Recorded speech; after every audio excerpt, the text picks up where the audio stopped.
Good morning, it's Wednesday, the 22nd of July. I'm Maret Gwyn and you're watching Europe Today, your morning dose of European news and analysis broadcast live here from Brussels. Coming up on today's show, the European Union is in a race against time to approve a new package of economic sanctions against Russia.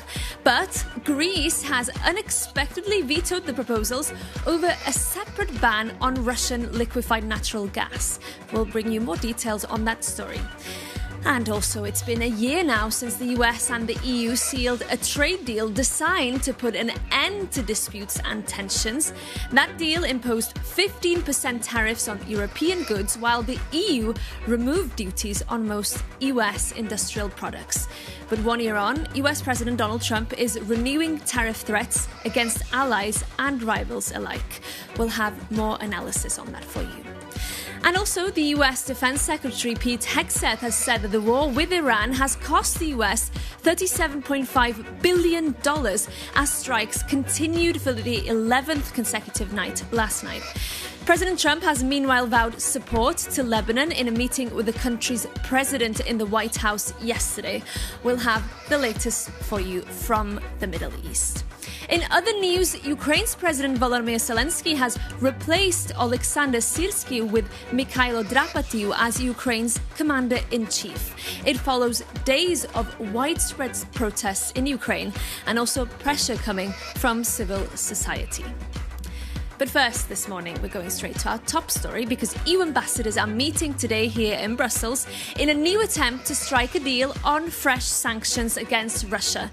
But this entire package is being held up by one single country, and that's Greece. To explain more, Jorge Liboreiro, our correspondent, is here in the studio with us. Really good to have you this morning, Jorge. So, big story today in Brussels. Tell us first about Greece's demands here. Why are they blocking this package? Yes, hello, Marit. Big story indeed. But to understand this story, let me take you back to October last year. So in October last year, member states, the 27, unanimously agreed to ban the import and transport of Russian LNG. This was held as, as a landmark decision, pressure on Russia, we're doing away with Russian LNG as of 2027. So as of January 2027, no more Russian LNG in the European market. Now, what's happening during the discussions of this new package of sanctions is that Greece has realized that the ban on transport is a problem for them. We need to remember that Greece is a coastal country which hosts the largest merchant fleet in the world. So maritime industry is really big in Greece. And Greece is saying that they need to continue the transport of Russian LNG because this provides market opportunities, sustains local jobs, and obviously brings a lot of money every month. So Greece is saying that the ban on transport needs to be revised and transport of Russian LNG needs to continue next year onwards. And Jorge, we know that the Greek demands are closely linked to the industry, as you said, including Dynagas, which is a major shipping company. It's owned by a Greek billionaire, George Prokopiou. And it's worth saying that he is also linked to another company that actually transports Russian oil. So what does Dynagas say here about the LNG ban? So indeed, Dynagas controls the market of LNG, but also transport of Russian oil. So we need to keep that in mind. But when it comes to LNG, Dynagas provides very specialized tankers that go into Siberia. Because in Siberia, we have the Yamal facility, which is Russia's largest and mainly provides European clients with LNG, but also clients worldwide. And Dynagas has chartered 11 vessels to Yamal in Siberia. So these vessels are, as I said, highly specialized. They break the ice, they sustain sub-zero temperatures, so very complex conditions there. So what Dynagas is saying that if we're stop the transport of Russian LNG, this would be a self-inflicted blow to Europe's maritime capacity. This is a literal quote from a statement that the company sent last week. The company also said that the ban will fail to achieve its geopolitical objectives, meaning the crippling Russia's war machine. And the company, very notably, has raised the prospect of defaulting on its debt agreements if this ban on transport takes place. And we can now see the quote indeed sent by the company last week, which, by the way, these arguments that we see on camera closely align with the Greek government is now saying here in Brussels. Indeed. So we see a lot of synchrony between Dynagas and Athens. And Jorge, we know then that Greece, for now, is holding firm on its demands. What has been the reaction from other EU countries? Look, how could I put this kindly? Well, I'm not going to put it kindly. I'm just going to say that there's a lot of frustration, even fury with Greece, because I need to really stress this. Greece is trying to revise a ban that was unanimously agreed last year and became EU law. This is EU law. It's not part of the new package of sanctions that it's on the table. It's already EU law. And Greece now wants to retroactively challenge the content of this legislation. So for all the member states, this is a massive problem because they fear that if we grant Greece's request, then there will be a dangerous precedent set. And, all the member states will come up with similar requests. Oh, I want to revise this. I want to check this law, reopen this text, give me this, give me that. So it could be a massive problem, cascade of requests. And finally, Jorge, we know there's also this price cap on Russian oil, which will be automatically revised up tomorrow, I believe, unless the EU actually agrees on this new package of sanctions. So I guess this Greek veto is also threatening that and could see Moscow even gain more revenues on its oil purchases. Yes, indeed. All things are coming together. The Greek veto and this revision of the price cap that, as you said, will go up if we don't delay it, which is the intention, to delay it. But for the time being, it's still there. The revision will take place on Thursday. But what I can see is that if the Greek veto remains in place, proves insurmountable, that Athens really holds its ground and doesn't allow this to pass unless it gets an exemption, I think the price cap on Russian oil could be delayed just to September. Okay. So then in September, after the summer break, we'll come back to this, the unfinished business, and try to have a deal and try to have Greece on board. But as I said, there's a lot of uncertainty right now. The Greek veto is really powerful because this maritime industry is essential for the country. But at the same time, the other 26 member states do not want to grant this request because of the precedent that it could set. So we're in for a fight today with the ambassadors. Okay, Jorge, well, we will keep an eye out on those talks happening today, of course, in Brussels. Thank you so much for that analysis and for bringing us up to speed there. Now we're moving on to the Middle East next. The US has continued to attack Iran for the 11th consecutive night as the US Defense Secretary Pete Hegseth revealed that the war has now cost the US $37.5 billion. Let's get the latest now from our correspondent Adel Halim, who is in Qatar for us. Good morning, Adel. Great to see you again. Also yesterday, President Trump met Lebanon's President Joseph Aoun at the White House. Tell us what came out of that meeting. Good morning, Mara. This is the biggest diplomatic development we've seen in the Israel-Lebanon conflict in months. President Joseph Aoun came to Washington looking for U.S. support to stabilize Lebanon after months of fighting between Israel and Hezbollah. The focus was the U.S.-backed ceasefire framework. Lebanon wants a full Israeli withdrawal from the south, more support for the Lebanese army, and for the Lebanese state, not Hezbollah, to control southern Lebanon.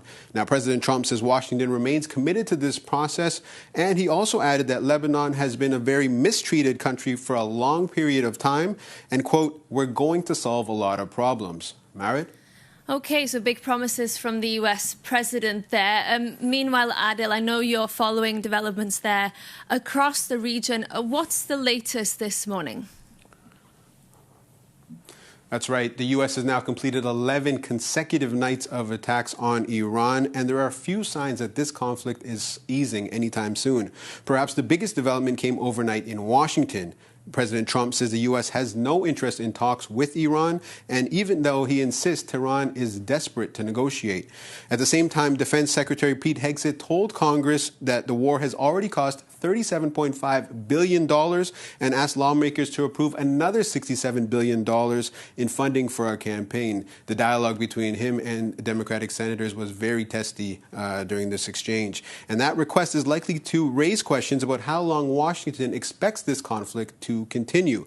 Meanwhile, Iran says it carried out new attacks on military sites in Bahrain and Kuwait, while both countries say they intercepted missiles and drones overnight.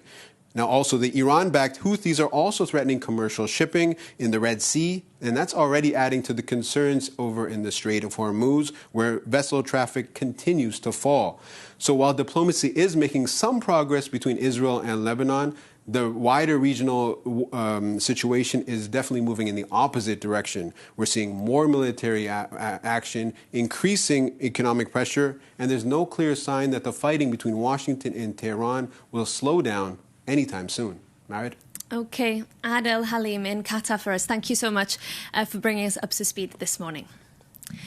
Now, moving on. 1 year after the EU struck a controversial trade deal with the United States, imposing 15% tariffs on European goods under Commission President Ursula von der Leyen, what has been the impact on Europe's economy? Well, new data suggests the cost of those tariffs has been felt on both sides of the Atlantic. European companies have, of course, taken a hit, but so too, and to a significant extent, have American firms. For more on this, let's bring in our EU editor, Maria Tadeo, who's with me in the studio this morning. Good to see you. Listen, this deal was meant to draw a line under disputes, uncertainty, tensions. Can we say that it's done that? Look, it's a difficult question to answer, and also just how time flies. Because it was this time last year that Ursula von der Leyen got on a plane. She landed in Scotland, went to President Trump's golf complex in the country, and agreed to these new terms. And in a way, I find it difficult to call it a trade deal because we know it was not a negotiation. You've spoken to European officials, I've spoken to European officials, many of which will tell you privately, even though the Commission and the EU still defends the deal, they'll say it really wasn't a negotiation. Ultimately, there was a binary choice that the Europeans had to face, confront, and ultimately decide. One was, should we enter this trade war with the US? Of course, this is a big market. The EU does have trade power behind it, and they could enter a tit for tat the same way that China did, ultimately, or just take this 15% tariff, which is not a trivial thing. Tariffs tripled on European companies going into the U.S. market. Remember, before Liberation Day, you were looking at around 5%. That was certainly the average. But again, the choice that Europeans faced was enter this trade war, ultimately accept the 15%, but also setting up this precedent in which it can never go above 15%. Obviously, that had a hit for European companies. We've spoken about some of the extra difficulties that they faced. But when you look at the data, and this is very striking, the turnover in terms of trade between the U.S. and the European Union actually increased in 2025 to hit 1.8 trillion euros. The number, of course, is enormous, and it really reflects just the magnitude of this bilateral relationship. One thing that I would say, given, again, who is footing the bill, that's ultimately the question, is numbers may have gone up because companies were really rushing to get a lot of their stuff across the Atlantic before the tariffs kicked in. So 2026 should give us a complete picture. But to go back to your question, I think ultimately at this point, yes, tariffs tripled on European companies. The exemptions that the Europeans were hoping to get on real staple products like cheese, milk, pasta is about 115 euros that they're looking to get in exemptions did not manifest. So obviously that means prices have to go up. But what is interesting is European officials tell us a year later, it's actually the U.S. importers that have paid the most in this tariffs.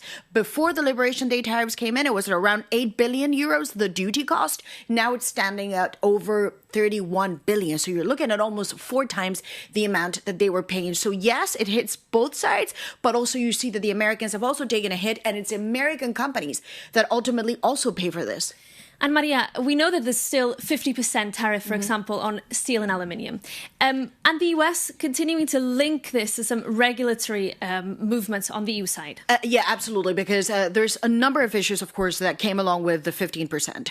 The Europeans insisted that they wanted to see steel and aluminum go down for 50%. One thing to keep in mind for our viewers is once you go above that 50, it's a huge number, basically it becomes impossible to sell anything because it is just too expensive. So the Europeans have been asking for relief on that front, and they've also been asking for a quota for duty-free, essentially, to go bigger, to become incremental. That has not happened, and it is crucial for the Europeans to ease some of those tariffs. The Europeans also insist, and this is the case that they make before the U.S. administration, that this is about really together tackling China. They argue the issue, especially when it comes to steel overcapacity, is the Chinese, it's not the Europeans, so they should work together. The problem that they face is, A, the administration has not moved an inch on those two items. This is part of the Make America Great Again agenda to bring in those industrial jobs into the U.S. This is what the president of the U.S. wants to see, manufacturing jobs back in the United States of America.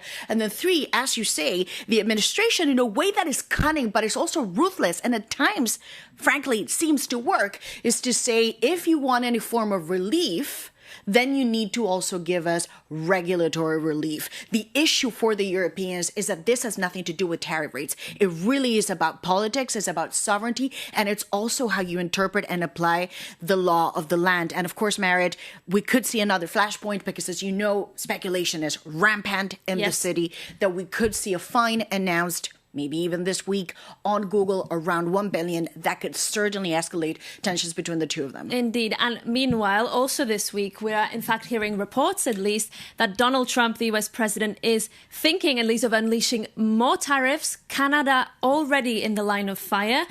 Are the Europeans worried about this? Well, certainly, because this is part of a bigger strategy. The 15% tariff, and just really taken that hit to a relationship that basically, when you looked at the numbers before the tariffs came into being last year, it was pretty broad, right? And it was balanced between the Europeans. They accepted this in exchange for a form of relief. They always argued, look, it wasn't just trade. There were a lot of things on the table. The geopolitics were also there. And this was a way of, quote unquote, paying for insurance. The issue that we see is that the U.S. has a strategy that is clearly bait and switch. They will turn them on and off depending on the kind of concessions that they want from allies. From the Canadians have been complaining that they do not buy enough U.S. products, that their relationship is tilted in favor of Canada, and now they've been hit with 50% tariffs. At that point, that is prohibitive. This is a real political crisis now for the Canadian Prime Minister. When it comes to the Europeans, as you say, the administration said it overnight yesterday. Yes, expect action coming in the tariff front because they've had to tweak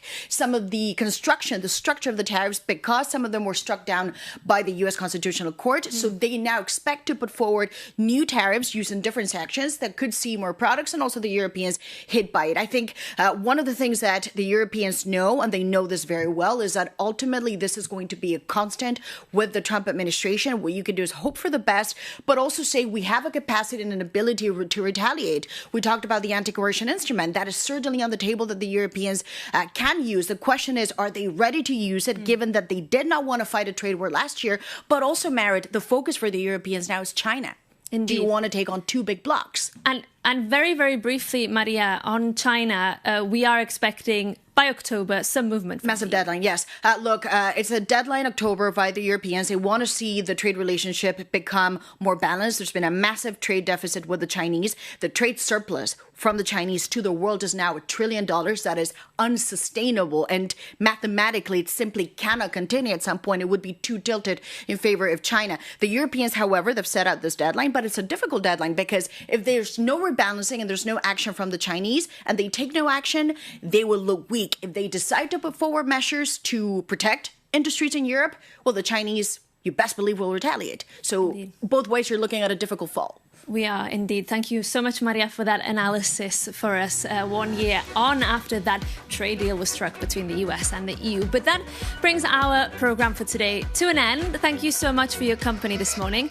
Remember, we also love to hear from you. You can send us comments, feedback or tips.